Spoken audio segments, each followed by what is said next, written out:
government prioritization is crucial. You know you don't have money. You know the economy is broken. You take your time in terms of how many initiatives you can launch, how fast you can go with them, so that you can deal with some of the structural changes you need. You rationalize some agencies and ministries, downsize government a little bit because the wage bill is too high. Yeah? You sequence initiatives, how you would launch them, what scope, how big, because you don't have revenues. 3, you find ways in which you start to put money so you can grow the economy.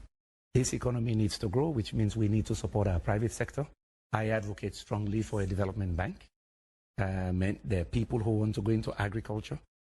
To borrow at 25, 27% will not cut it. You were talking about exports. Yes, we need to begin to export higher value products, probably in the next 3, 4 years, horticulture, fish, and so on. How do you incentivize that? You need to put money in it, which means some things have to wait. It's going to be painful in the short term, year, 2 years. But you can only do that if indeed you rationalize. If you maintain all the same structures you employ more people there, the problems continue. There has to be institutional reforms. What's your opinion on the temporary measures put in place, especially in terms of the dollar transaction that has a ban right now in the country? Do you see that as one of the solutions to the problem? Some of the measures the central bank announced and the Minister of Finance, they have to do. Beyond that, you have to earn dollars, meaning exports have to grow. Yeah, we have to find a way to revive the mining sector. The mining sector completely collapsed. In 2014, just doing Ebola, I had to do a presentation here. The late Dawzi Masali organized it for the Chamber of Commerce. I flew in and I gave them the numbers. We lost $1.5 billion due to Ebola, but our neighboring countries did not lose as much. And part of it, our mining collapsed. Why did the others not collapse? So the way we governed our mining sector then is causing problems today. Now let's put your leadership to a test right now. Holy Had cow. you been the president... Holy cow.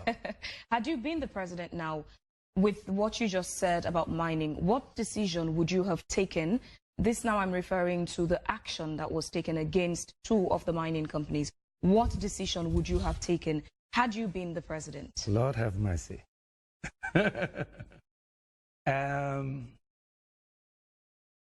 One of the companies would have filed for bankruptcy. They would have put the country in a difficult position. So the government, in a way, acted appropriately to say quickly, we take action before you do. For one of the companies. For one of the companies. The second case, we know there are issues. But I think that action is questionable. I mean, you don't sanction that company for $1 million. $1 million is a drop in the bucket in mining. If there are bigger issues, you say, let's talk. We need to renegotiate. We need to talk. When Ellen Johnson Sirleaf took over in Liberia, she was helped by the World Bank, the UN, to renegotiate some of the mining contracts. They helped her. She renegotiated them. So there are some cases where we could renegotiate. It's tough, never easy, but it could have been done. The action against one of those mining companies, I can tell you this for free. I was not here. I got a call from a foreigner to say, wait a minute, is this the trend in your country? I said, what are you talking about? I wasn't in the country, so I didn't know something like that had happened. Would scare away investors. But there are issues.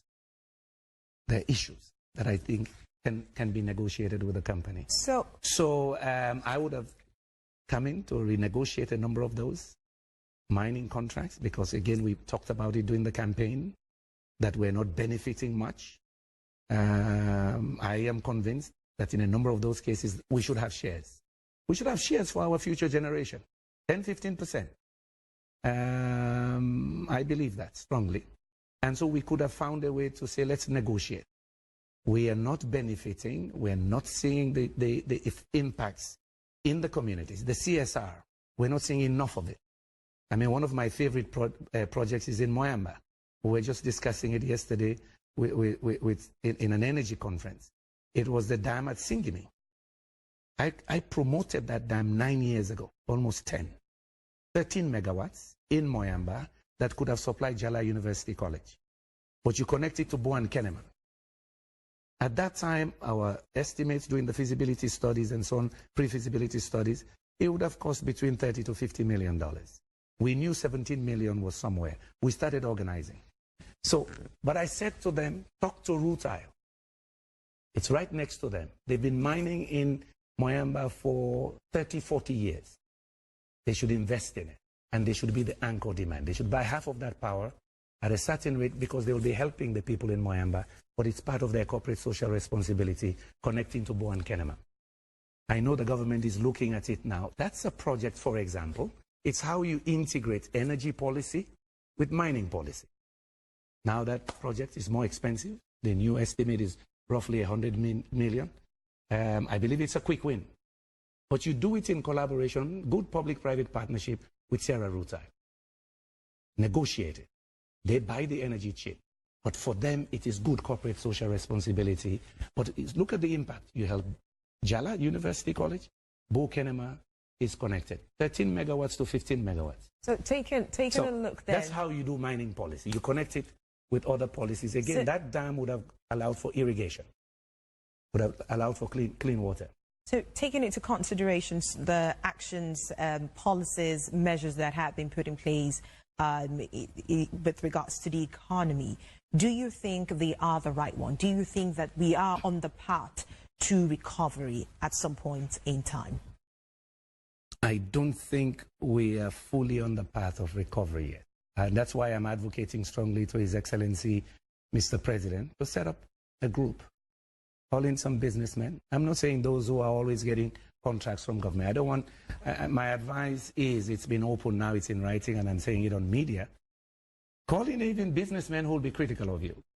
Because what you want to do is jobs and growth, which gives you revenues to do the big projects you want to do.